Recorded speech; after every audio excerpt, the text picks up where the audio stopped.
Hi, folks. Steve Urban here, founder and CEO at recruiting firm Riderflex. If you enjoyed today's guest interview, please give it a like and be sure to subscribe to the Riderflex podcast. And now, a quick word from our sponsor. Try the #1 marketing platform for small business. Everything you need from design to marketing to CRM. Learn more at marketing360.com. Marketing 360. Fuel your brand.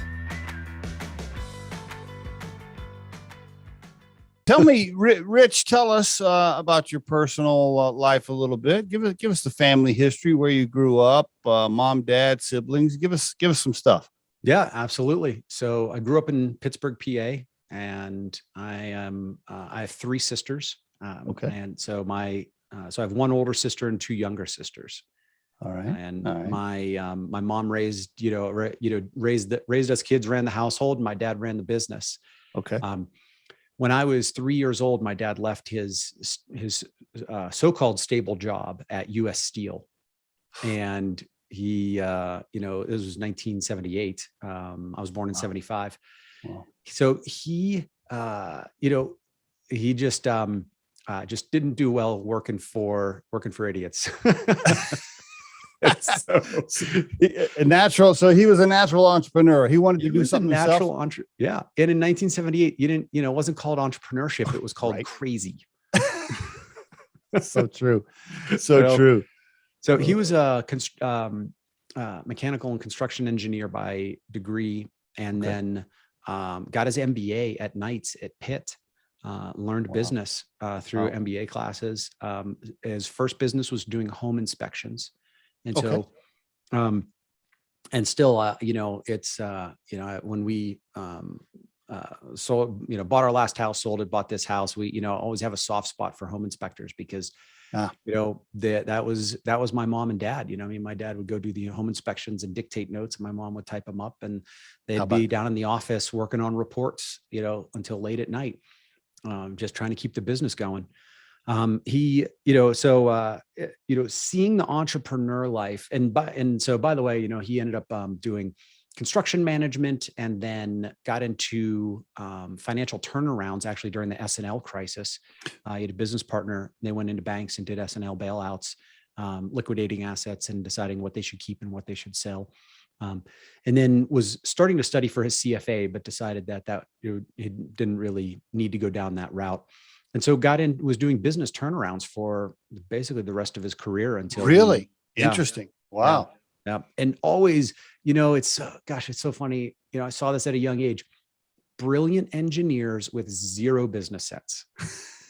And so he was always the one, coming in, working with these engineers through that sort of, heavy industry side of that area, between Ohio and Western Pennsylvania and West Virginia, that tri-state area. Mm-hmm. So anyway, not to dwell on this, not to over dwell on this, but I definitely grew up in the entrepreneurial household. I got you. Very saw good. The ups and downs. Mm-hmm. Mm-hmm. Mm-hmm. Well, that planted the seed early on. Now, what kind of kid were you? Were you, were you the good kid, the rebel kid, the middle kid, where were you in there? Oh man. I would try to get away with as much as I could.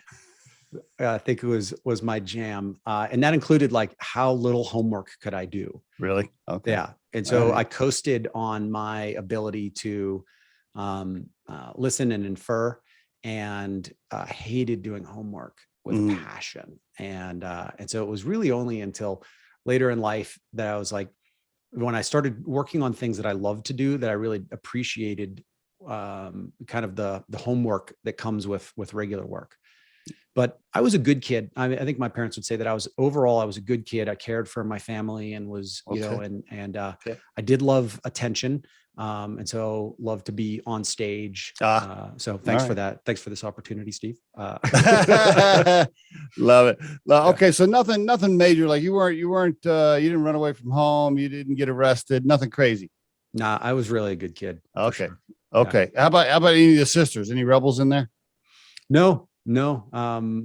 So, the funny thing is that, my older sister and my youngest sister, they're the steady eddies, right? So my older sister grows plants. She's a horticulturist. My younger sister is a school teacher. The middle sister, Kathleen, and we're the entrepreneurs. And so we're the ones that love the roller coaster. All right.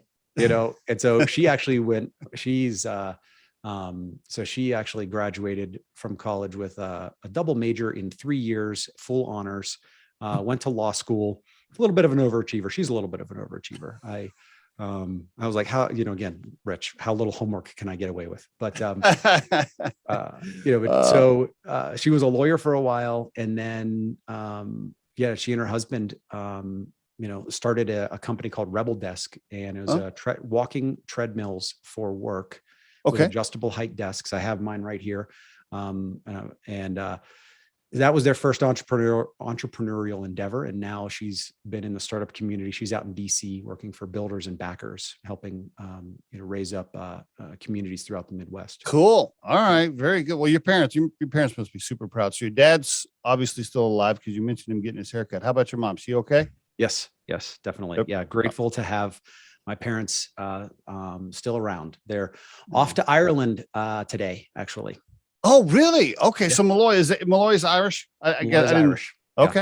Yeah. Yep. Oh, wow. All right. Do you still got family? Do they get to see people, or is it just travel for fun? It's travel for fun. Okay. I'd say, I think the term is a lace curtain Irish, like my family, and ancestors, if you will, came over, and as happened at that, late 1800s with the Irish migration, like tried to integrate into society without, sticking an Irish flag in the front yard. Because so were you raised Irish Catholic? Were you a pretty strict household there growing up, I'm guessing?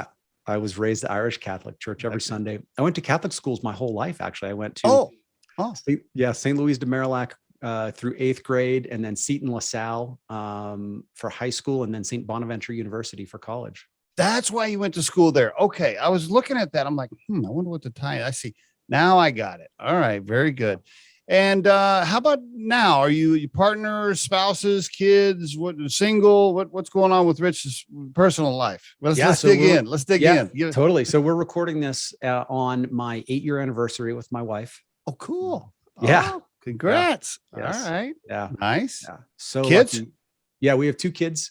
Our son is 5.5, and our daughter will be 4 in 10 days.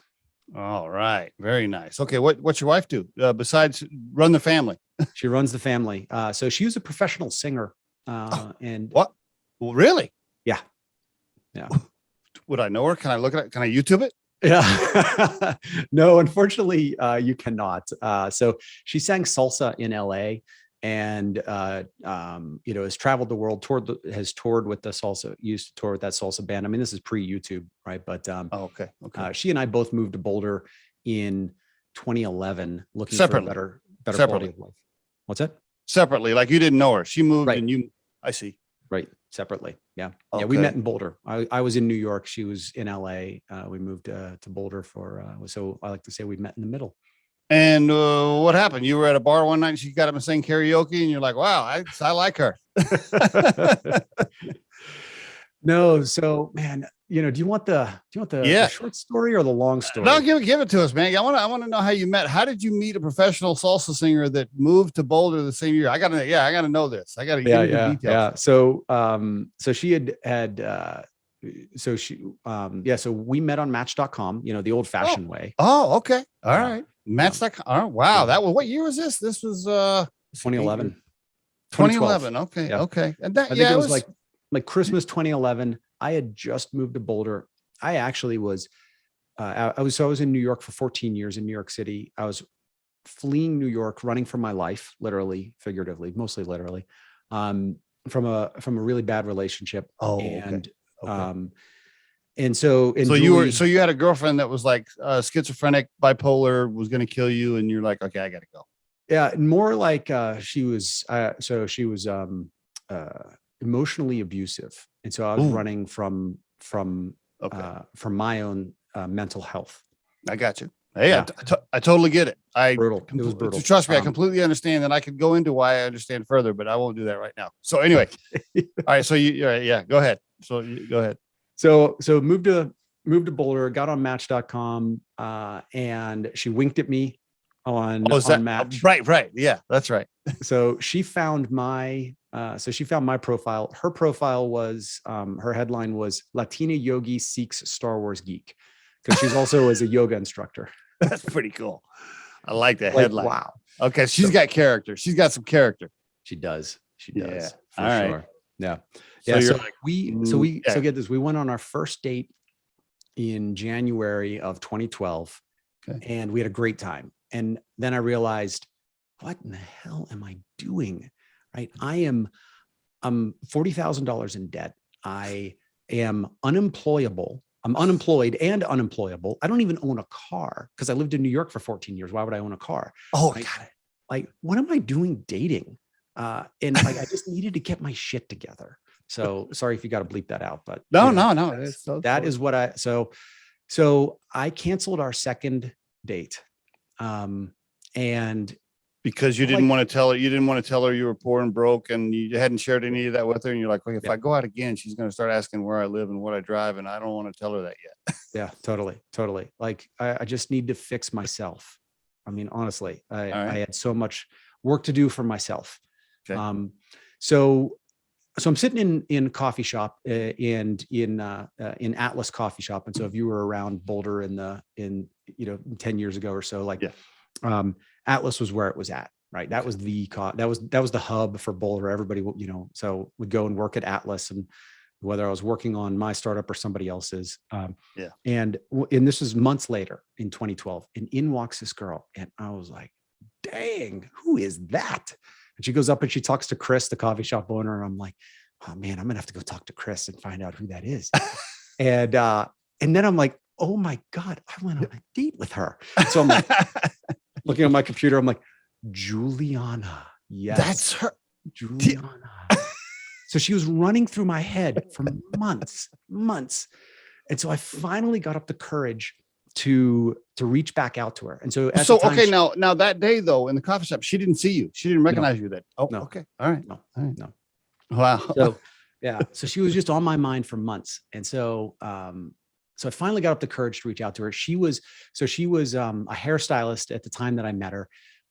She had moved to Boulder she had left singing. She was had put that career on hold. Like, she was still singing for an agency doing events and weddings and stuff like that. But she had basically put her singing career on hold. Was looking for some other work to do, got into hairstyling. Her mom was a barber. And so that was kind of how she got into that. So anyway, that was why she was all decked out. Is the salon that she worked at was right next door, and she was always all dressed up for it. So I see. So but I remembered that she was a hairstylist. So I looked up that salon. She was still there. So I mailed a package to that salon.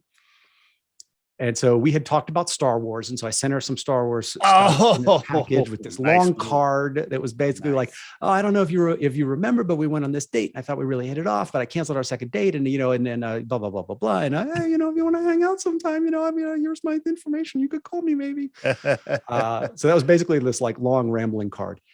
At the time, she was in a relationship that was not going well. I see. And so, but then 2 months after that, after I sent it, and I didn't hear from her, and kind of gave up on it. And then 2 months after that, she emailed me out of the blue, and she was like, hey, how about that second date? And wow, that was 2013. So it was a year and 2 months until we had our first date. And then we were inseparable. We're just like, this is so good. This is so easy. Let's cool. Do this. Very good story. Very great story. Great story. Very awesome.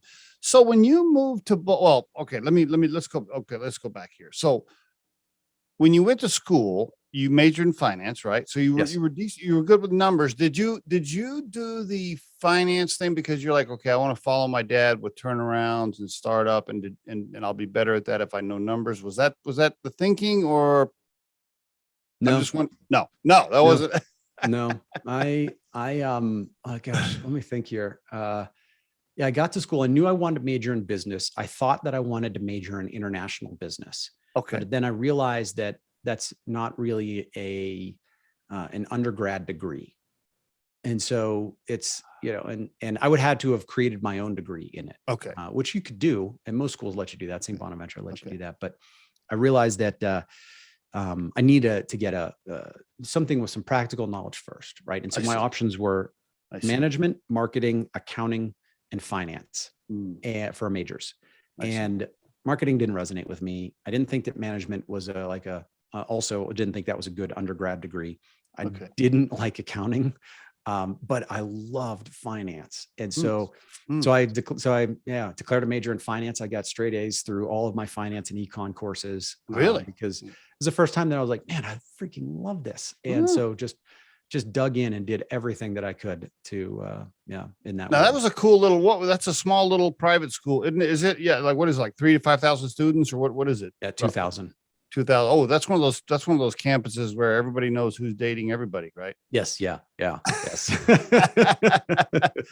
Say this, it's a beautiful campus, right? It's in a lot of ways, it's like a 1/10 scale version of CU Boulder, where you have these beautiful, some are brick buildings, some stone buildings, tiled, the Italian tile roofs. Cool. Cool. It's in the Allegheny foothills. And so you have some nice mountains in the background there too. But yeah, were you involved? I mean, the small school, like, were you involved in like all the campus, like student activities, student government? Were you involved were you in a leadership type stuff there? Yeah, I think I was class president sophomore and junior year, definitely Cool. junior year. Cool.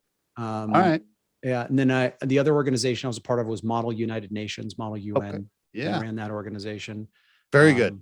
Yeah. Very good. Very good. The reason I asked that is because for the listeners, if anybody's listening, the younger aspiring entrepreneurs, if you happen to be in a smaller college like that, I mean, you can be involved in things. It's just really, it is the beginnings of really good people skills, social skills, learning how to organize, learning how to get along with all types of personalities. It really does a lot of things for you. And I asked you kind of assuming that you probably were just based on your personality and style. So I could see it. Yeah, I could see it. Okay. Yep. So give us kind of the, before we get into Springtime Ventures, give us a brief career, you don't have to hit every single step, but kind of give me the kind of career overview and then how you decided to get into Springtime Ventures and start that, because I'm assuming you're managing partner, managing director, managing partner. So I'm assuming you're a co-founder there. Yep. So walk us into, hey, here's kind of my career, and then boom, how Springtime Ventures started. Go ahead. Yeah, totally. Yeah. So my first career was in finance. I was actually in corporate finance and specialized in analytics and reporting. And was, always the one building the reports that would help executives run the business. Great. So that's no better way to learn the business. So I got to sit in on executive meetings from a very young age. Love it. Through a series of stepping stones, all of a sudden I woke up one day and my job was ERP implementation manager, and I hated it. I was going to say, yeah, yucky. Not my jam. So I wanted something where I could earn based off of my inputs, based off of my work. And so I got into sales. And so I had hired some people from Robert Half, both from Account Temps and from Robert Half Technology. And so I went to them to go find some like temporary Excel work or something like that, like some financial modeling work. Oh, okay. And they're like, oh, and I said, look, I only want contract, because really what I'm trying to find are sales jobs. And they said, oh, really? Wait right here. And so I got into sales, worked for Robert Half Technology for a number of years. And it took a while. I mean, this is a full career change. And so I started at the bottom, making less than I could live on. And it took about 8 months to build up my book of business, but when it clicked, it took off. Okay. And so then I was a President's Club and Chairman's Club producer. And so I did tech staffing for a while. I had always wanted to get into the startup world. My first startup was apartmentauctions.com in 1999. Really? Yes. As an advisor, as an investor, as a co-founder, what's that? As a co-founder. Oh, really? Yeah. How about that? What did you do? Like, you had some buddies and they're like, hey man, let's do this. Or how did that even happen? Yep. Totally. It was a guy I worked with at News Corp. He was on the marketing side. I was in the finance, or in the, the executive suite with them, and we knew each other. And then he had a buddy that he went to college with, a fraternity brother that was technical. So that was the CTO, and I was the COO, and my buddy was the CEO. And yeah, so we went out to try to raise some money. Never ended up raising any money. And so But that was, were you all working? You all had full-time jobs while you were trying to do that on site. Oh yeah. Yeah. Yeah. My buddy, the CEO, Ian, he eventually quit his job so that he could focus on it full time to try to make a go of it. But it didn't, but it was late 99. You learned it. Some good learnings in there. Yeah, for sure. Yeah. That was your first one. What happened to the URL? Who owns the URL now? Oh my gosh, I don't even know. That's a great question. All right, but that was the start. And now you've tasted. That was a little taste of. Well, I mean, you had been around entrepreneurs and you had been in the meetings and you had been around the executives and owners, so you already had a taste for it. But now you were like, you had your name as a co-founder on the startup, right? Now you're like, okay, I like that. Oh yeah. Always wanted to get back to the tech startup world. I had been, reading TechCrunch since it came out. In fact, a woman that I sat next to at News Corp, and she actually went to go run TechCrunch for a while. So it was following her career path and TechCrunch's growth, and we just always kept one eye on it. So when the time came to leave New York, I had family in Boulder. I had read about Techstars. I had heard that there was this up and coming tech startup community. I see.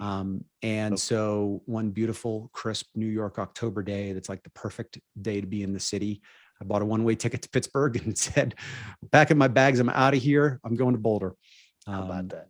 Yeah. So I came out here. Yeah. And I, tell people that I've filled almost every role in the startup community, from unpaid employee, unpaid co-founder, to underpaid employee, to enthusiastic event attendee, to community organizer, even, and then corporate sponsor. And now I'm fortunate. I'm so lucky to be able to invest in the community and invest in startups through Springtime. Before we go into the Springtime Ventures overview, I got to ask, when you landed in Boulder, now, when you first got here, did you have a paying gig? Would you have a little savings? I'm like, okay, I'm just going to get an apartment and figure this shit out, or what? Yeah. I had a cousin, and I crashed with he and his wife in their spare bedroom until I found a place of a guy that had left town, and his last tenant, was gone. And, so I got that on the cheap. I alluded to this earlier, but I was $40,000 in credit card debt, and I was broken. And when your dad calling you, he's like, "What the fuck?" He's like, what are you doing? What are you doing, Rich? No, honestly, my parents would never. My parents are so loving and so supportive. Gonna get choked up just thinking about how lucky I am to have parents like that, right? And that's the father that I aspire to be. That's good. I could not have made the move to Boulder without their support. And, honestly, I didn't have a job and I needed a car. And so my dad signed a loan for a car. So really? And I just paid him. Yeah. So how about that? That's pretty good. Okay. That's pretty cool. All right. Very good. Yeah. I appreciate you sharing that. Okay. So you're out there and then you had some wonderful experiences, and eventually what happens? Do you get to a point where you meet some people, some people, and you're like, "Hey, let's do our own fund. I want to build a fund because I love investing in startups." And then you walk us through how it developed. Yeah, there's a quote from I can't remember if it's from one of the founders of Hummer Windblad. I don't remember if it's Hummer or Windblad, but it's in the book The Business of Venture Capital by Mahendra Ramsingani. And this is the quote, right? This is that how do you get into venture capital? You climb in through the window. All right. So there's really no front door. You do have to climb in through the window. You got to climb to the second floor and climb in through the window. So right. Just a lot of, series of lucky things. So, so I met Matt, my partner, and it was Springtime was his crazy idea. I met him in 2016. Okay. At the time, I was a North American manager for IBM's startup program, Global Okay. Entrepreneur. Okay. And, we were onboarding 3,000 startups a year into the IBM program. So I had this great national and global purview over the startup ecosystem, and I was sponsoring events all over the country. But which was great, but you still wanted to do your own thing. You still had the entrepreneur. Yeah, definitely. IBM life was not for me. That's for sure. So I'm like my dad in that regard for sure. So your buddy, he's got you out for beers and he's like, hey man, I got this idea. Yeah. And so we met for coffee and he's telling me about this thing. I was like, yeah, that sounds great. Like keep me updated. And then in 2017, I was leaving IBM. I had a package and I had runway, personal runway. I see. So I just reaching out to people to catch up what they're up to. And I met up with Matt. He was literally pulling his hair out. It's like, man, I don't know how to manage this deal flow. And I don't know how, he's like, so he already had it up and running to a certain degree. So the stage that they were at, they were out fundraising. It was he and Rick Patch, and the two of them were out fundraising, trying to generate interest. There was no capital in the door yet. He was trying to manage LPs, manage the fundraise process, build out the team, and show that he can attract good startups. But no money in the door yet. So right now it's just it's a URL and it's a filing of an LLC, but there's no real business yet. Not really.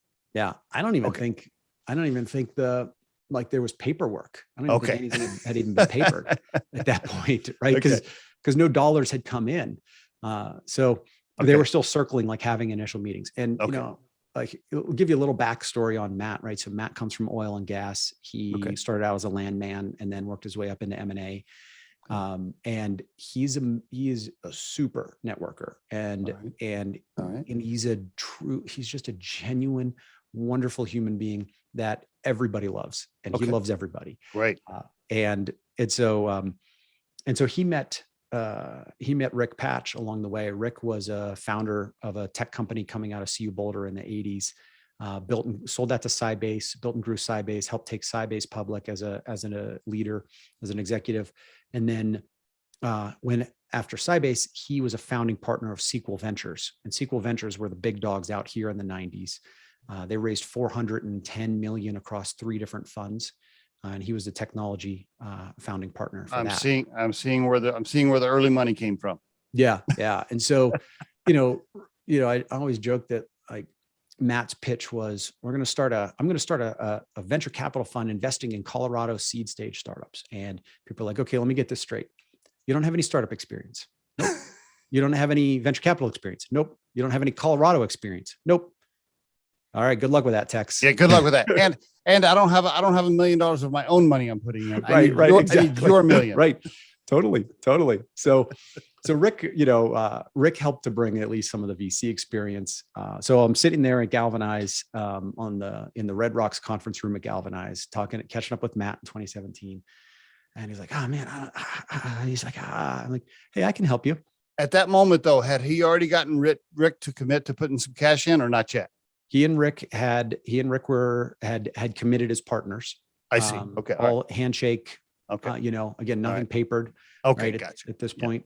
But had handshake, and they had been already out doing some other pitches. Right. And so they had probably already had 500 pitches at that point. What were they pitching? Did they actually have a pitch, roadshow, pitch deck, or anything? Or were they just like, I know people, let's just take people coffee? Yeah. I mean, there were many iterations of the many. Okay. So they had iterations. Okay. All right. Sure. So all right. So now he's got you sitting there. He's like, hey man, come on, let's do this thing. No, I'm the one that said to him, I can help you out. I see. And he's like, well, I can't pay you. I said, you don't have to pay me. IBM's paying me. Perfect. And so I set up, I went in, I set up systems to take in startups and help to, evaluate them and say, I've seen this, but there's here's 3 other companies of this that are doing the same thing. And this is not that great. And what about this? And, and so then brought in some deal flow as well. And so I was able to bring this national startup perspective because I'd been deep in the whole US startup economy, including with a big focus on the secondary markets. So the Austins and the Boulder, Denvers, and at the time, LA was kind of a secondary market, but and all of the flyover country, which you really have got to cover broadly in order to find those couple of gems. So anyway, brought a lot to the table. Eventually, brought me on as a partner. So can I pause right here for the listeners, because this is really good advice for people in startup or talking to friends that have something going, but they can't pay them yet. Did you work an equity play on this deal? Were you like, okay, look, if you can't pay me, I want either some deferred income, or I want a piece of any of the deals I bring in, or I want an equity play. I don't know how much you're comfortable sharing, but I do think this is really good advice for people that don't have experience at that, because so many people get into these meetings where their friends are like, hey man, let's do this thing, but we don't have any money and I can't really pay you yet. Yeah. Can you talk about what kind of arrangement you made for yourself and give any advice to the listeners right there at that early piece? Yeah. Don't do what I did. It would be my advice, even though it worked out great for me. I tell founders all the time, you have to get your agreements in writing, right? Yes. You Yes. know, and so all the time. And so this is just such a mistake that I see all the time. And by the way, there's got to be vesting in a cliff, right? Yes. And so there you go. Bingo. So Bingo. My agreement with Matt was, honest to God, he was like, I'm going to, you're in. I got you. You're in. And you're like, right? okay, I don't know what that means, but yeah, sounds good. Let's go. Right. Exactly. And, and there is an element of this where I'm like, oh my God, this is like, we're starting a venture fund. This is amazing. This is so cool. Like, I wouldn't trade this for anything. It almost broke us as a family, as an early family. I'll tell you that 2018 was a really hard year. Yeah. But thankfully, I had a handshake agreement with a guy who is of the highest caliber and integrity. And so, which is wonderful for you and Matt, but I want to emphasize for the listeners, I don't advise that route. You really yeah. I'm with you, Steve. I'm with you. That's why I said, don't do what I did. Yeah. That's super dangerous, man. I mean, I'm so glad Matt's an awesome guy, and that's wonderful. And I'm glad that worked out. But boy, I just, like you said earlier, I have seen that situation crash many times. Oh and my gosh. For the listeners, I don't care if it's whatever the early phase is, please get your operating agreement and your paperwork all together early on. Yes, we could do a whole nother episode on it. But anyway, and Steve, I'm gonna plus one that and add on that it doesn't even need to be like you don't have to go to a lawyer and pay $5,000 or whatever. Right. Email each other. Hey, I've got 50% and you've got 50%, right? Like and we agree that we're going to do a 4-year vest with a 1-year cliff. Great. Yes. Get something in writing, please. Yes. Oh my God. Yeah. Yes. Okay. So, all right. So it's fun and you guys are enjoying each other. And by the way, your cultures and your personalities fit, right? I'm assuming you guys, you get along, you met each other's wives, whatever. You're like, I trust this guy. I enjoy being around him as a human being and doing the business together, which I'm also so critical, right? Yes. Very critical. Yeah, totally. Okay. All right, cool. All right. Yeah. So, and now you got everything in line. Now there's paperwork, I'm assuming. Yes. Give us Springtime Ventures, the overview, the pitch, the elevator pitch as it stands today. And for the listeners, it is springtimeventures.com. And you can also tag Rich on LinkedIn. I'm sure he loves getting those additional LinkedIn members, Rich Maloy on LinkedIn. Yep. But give us Springtime Ventures, the overview. Go for it. Yep. Totally. Yeah. So we're a seed stage fund based in Colorado. We invest nationally, but not in the Bay Area. We're squarely focused on the seed phase, although we're looking at for startups that are a little bit later. What does that mean? What does that mean? A little bit later. Yeah. Yeah. We're given market right now and where our second fund is, we're looking for, I'd say, post revenue, post product launch. So the pre-seed is we don't have an appetite for pre-seed right now. Okay. Right. Okay. That'd be the pre-revenue, pre-product. If you haven't crossed the penny gap, that's an area we're staying out of. So let me pause right there. So for the listeners, I want to repeat this back in the Steve Urban common or layman terms. I'll probably mess up some of the verbiage. If you've already gotten some angel stuff and your mom and dad put in some money and you and your partner put in some money and the product and or the service is up, it's running, and you actually have some revenue and some clients, then Springtime is ready to talk to you. Yes. Okay. Provided that you're in our focus areas. And so this is the other thing with right. fund number 2, which we're on our second fund right now. we dialed in our focus areas, and we found these are the areas where we have the best knowledge and where we can contribute the most. And so focus area number 1 is fintech and insurtech. Okay. Number 2 is healthcare, digital health. Number 3 is logistics and supply chain. And then number 4 is marketplace businesses. Okay. You forgot to mention really cool, fast growing recruiting firms that are no, I'm just That's all right. We're looking at that market, considering adding it as a. And by the way, Riderflex is growing. It's profitable. It's doing about 2 million in revenue, and we're already past. I'm right. Hey, it's perfect for you guys to. No, I've never mind. That's a sidebar conversation. Okay, actually looking at a couple things in the recruiter space. Given my background, I'll send them your way. You can give me your input on them. Okay, very good. So you're on your second. You say your second fund. Yep. And by the way, I love that your website is good. By the way, I mean, do you know how many people I interview, Rich? And I go to their website, I read the website, I look at the website like 5 times, and then I'll call my partner Scott and I'll be like, I still don't know what they do. I've looked at their website 6 times, I still don't know what they do. And you guys are just super clear. You're like, hey, initial check, 400 to 600K, fund size, 30 million. Yep. You know, you're super clear. I love that. Yeah, thank you.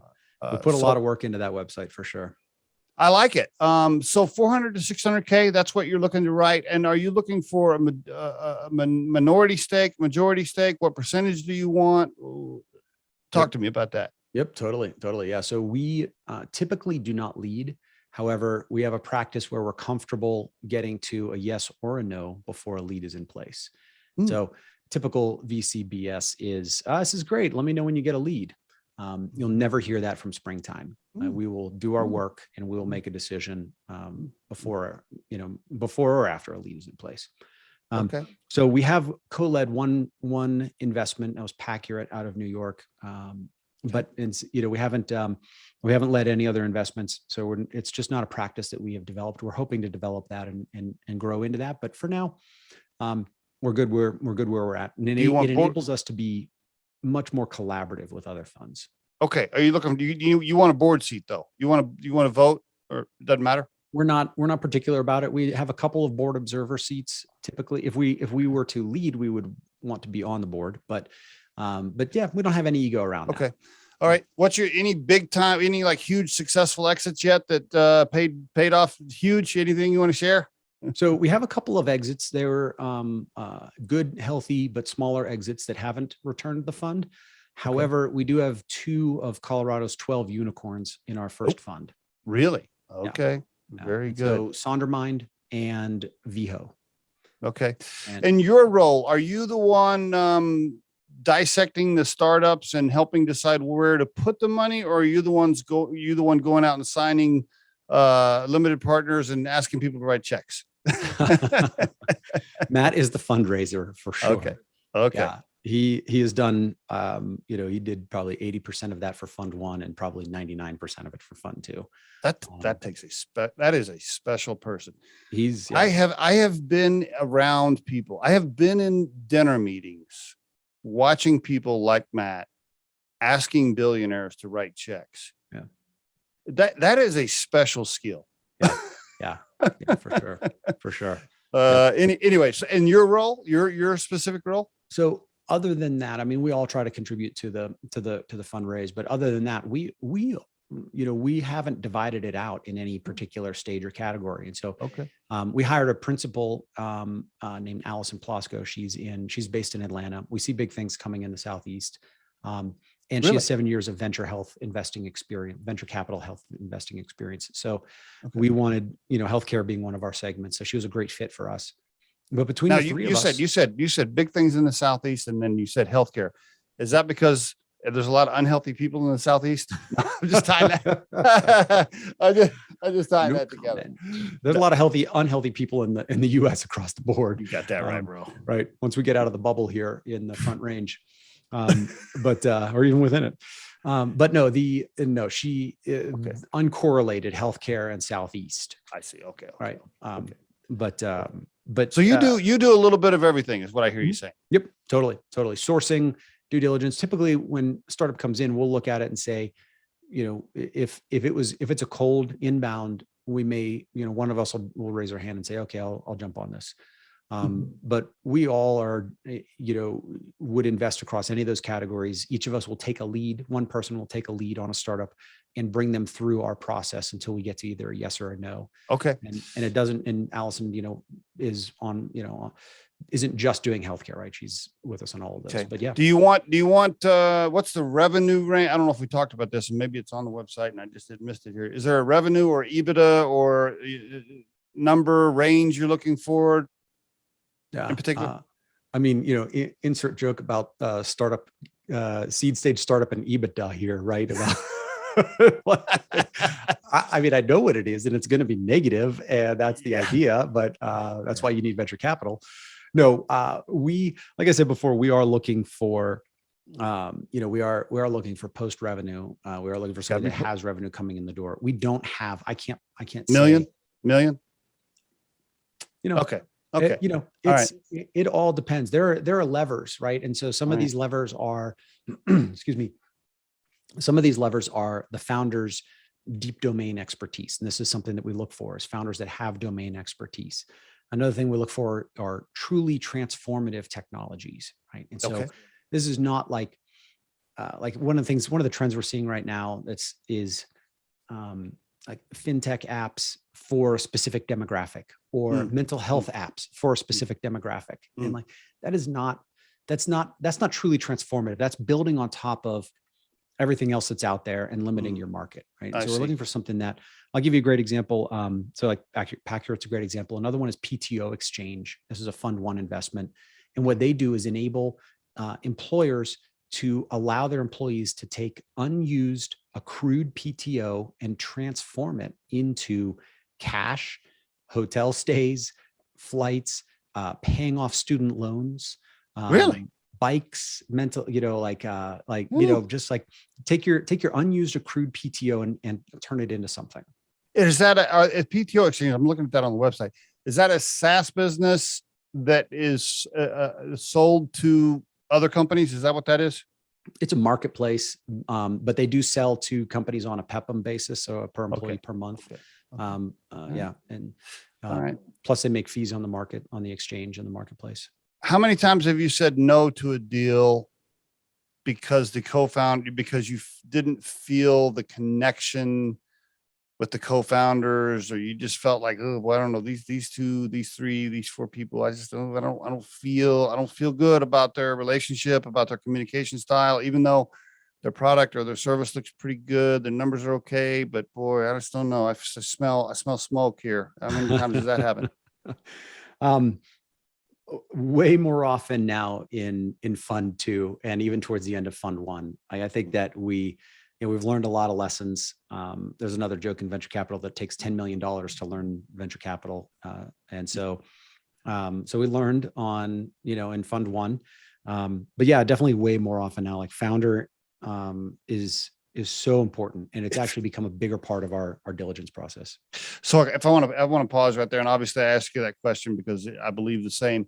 I personally would take risk on a quote, okay product with excellent people that have potential and mesh well together. Yeah. I would take that over a good product where I know the founders are either assholes, or they're not connecting, or the communication is terrible, or every time.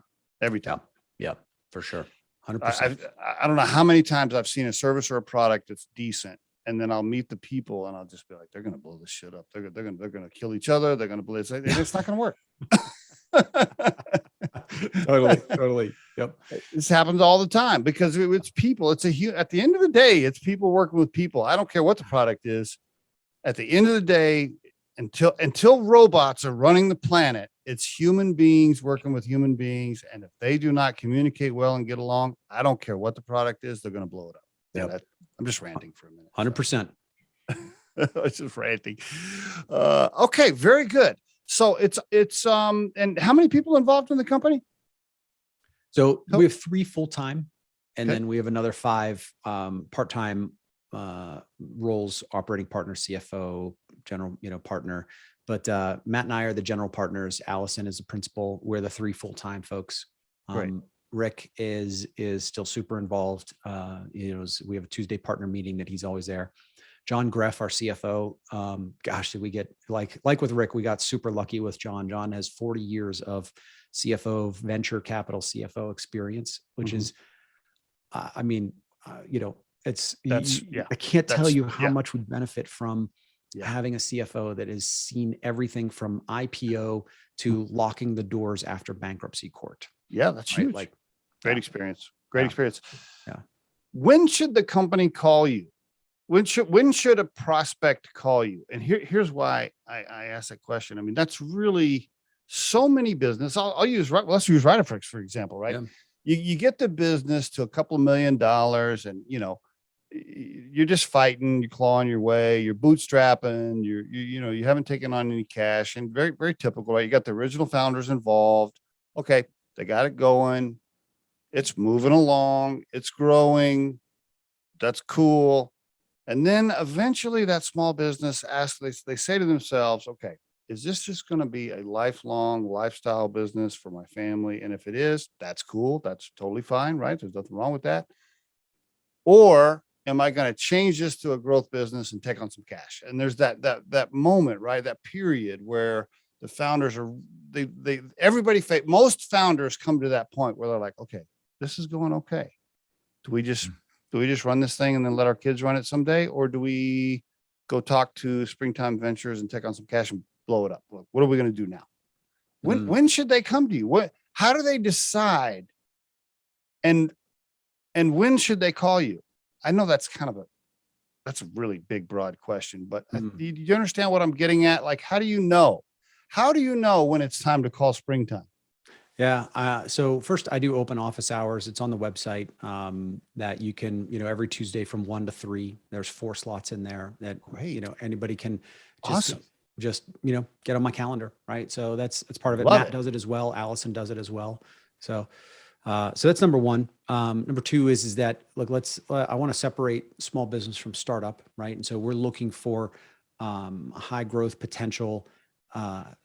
Technology-based businesses, which I would separate from a small business, which is service-based or location-based, that still are amazing businesses in the foundation of America.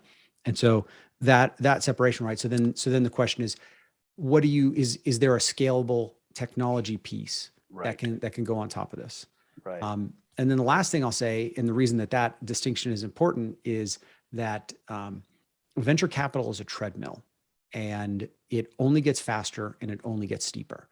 And so if you raise seed stage venture from Springtime Ventures and other funds, my expectation is that you are going to go on to raise a Series A, and then raise a Series B, and then raise a Series C, and then maybe sell, or maybe IPO, or maybe raise a Series D and then sell or IPO. But my expectation is I'm evaluating every investment of how do I return the entire fund with this one investment.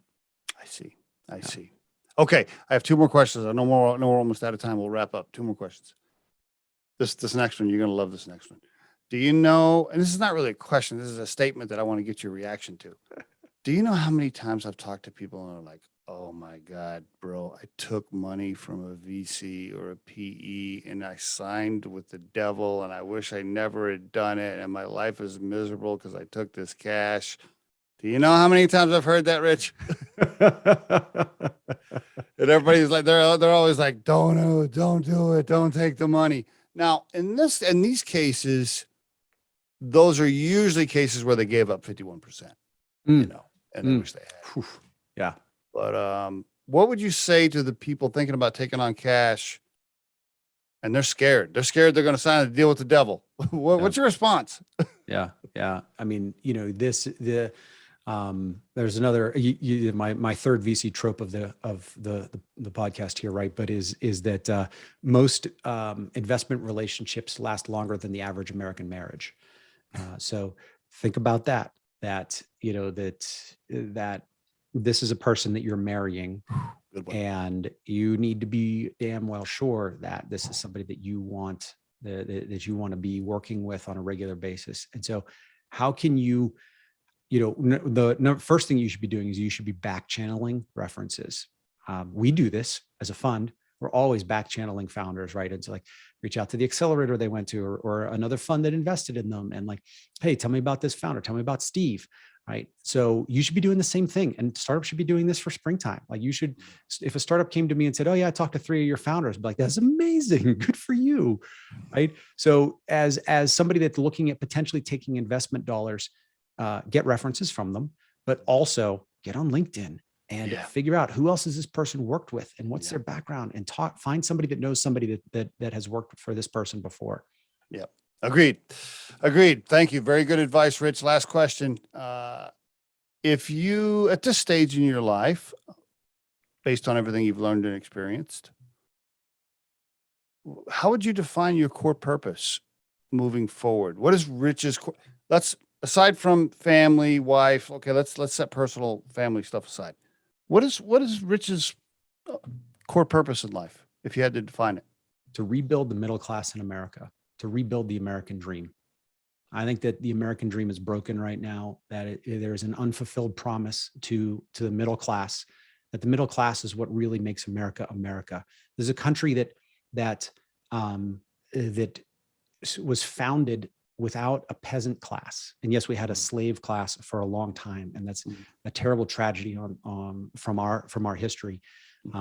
But where America's roots are, and what has made America what it is that we have always had a middle class, and so as that shrinks, as that wealth gap shrinks, and the ultra high net worth people become even ultra high net worth people, and you got to start taking that 1% down to the 0.0001%, and then the poverty line doesn't move, and more people fall below the poverty line, and now inflation is raging, right? So what motivates me is to rebuild the middle class in America, and I believe that entrepreneurship is the highest ideal of the American dream.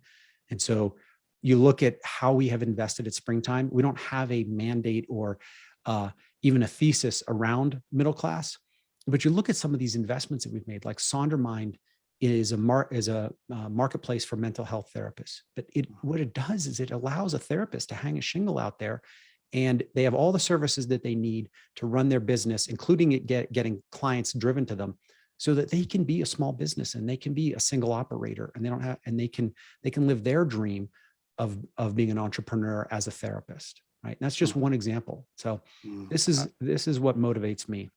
I love it. You touched on something we could do a whole nother episode on. The gap. Yeah. I'll say this. I want to wrap up. I want to just give this quick story here. And I never think of myself as a socialist or universal income, or we should all make the same. I'm not saying that by any means when I tell you the story, but I was in Naples, Florida a few years back. And it is one of those areas where if you are right by the beach, and whatever that is, Park Avenue or whatever that main street is there in Naples, where all the rich people, you're talking about billionaires, and then you literally can go like 4 miles, 3 or 4 miles. And then all of a sudden you're in a completely different world of poverty with people that, do the yards of the rich people. And I was there, and I just had this feeling where I'm like, man, like this just doesn't feel right. Like this doesn't feel good to me. It didn't feel good. I just was like, oh, I don't know what the answer is. I don't know how to fix it. I don't know but I can tell you this, what you're doing and what Springtime is focusing on to help people with their businesses, especially because almost everybody you invest in is probably quote middle class, because if they weren't, they would have their own money. They wouldn't need to take yours. So I love what you're doing. Man. Congratulations, really on everything. To you and your partners. You spoke very highly of your partners, which is lovely to work with. Wonderful. Isn't it great to work with wonderful people? It is great to work with wonderful people. I didn't get to shout out to Jesse Dixon and Rick Jones and Jeff Gardner, who was a partner for Fund One and was a GP for Fund One. But we have this amazing team that we've put together. That's great, man. That's great. I'm going to plug my own thing right now, right? If you'll indulge me, but yes. I just released a short form podcast called the VC Minute. Quick advice to help startup founders fundraise better.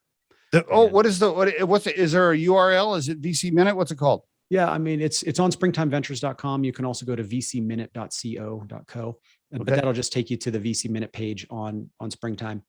And this is me helping founders get inside the psychology of fundraising. Love it. Love it. Is it on YouTube? Are you doing video or just audio or just audio? Okay. Is it on Spotify and all the rest of them? All of them. You can find it on all of them. Each episode's about 1.5 minutes, right? Okay. So just rip through it. And that's the idea. It's like one quick thing, take away, pause, think about it, get to the next one. Dude, I love it. Okay. Very good. Sorry I didn't bring that up. Very good. Yeah, don't worry about it. Rich, awesome conversation, my friend. Thank you so much for being on the show. Yes. This was great, Steve. Thank you so much.